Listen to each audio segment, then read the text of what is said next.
فين حضرتك عشان الماسك اوريه لكم بقى تجربه بقى، صلوا على النبي، وعشان تعرفوا ماسكاتي حلوه جدا جدا جدا، وان هما بقى الترتيب والريحه الحلوه. طبعا حطينا بقى بقيت كل المكونات اللي قلت لكم عليها بقى على الفيديو اللي فات، وممكن اقول لكم دلوقتي المكونات تاني.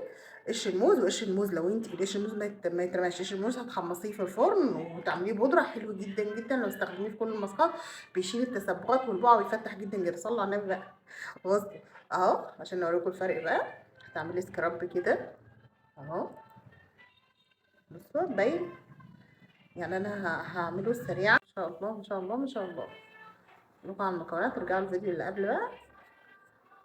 بصوا ما شاء الله ما شاء الله ما شاء الله ما شاء الله. بعد ما مسحنا اهو كمان بصوا، شوفي الحته دي من الحته دي ما شاء الله. تصوري بقى ده في جسمك. روايح حلوه جدا، جسمك متعطر متنعم شادد.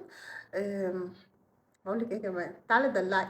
طلعي صفحتي وتابعي كمان عروض مركزنا بيه والسنة حمامي، وتعالى دلعك عشان تبقي اثر واحلى. مليون جنيه بس بحبكم في الله. شفتوا الجمال؟ ايه رايكم؟ هكمل بقيت طبعا السكرابات كلها.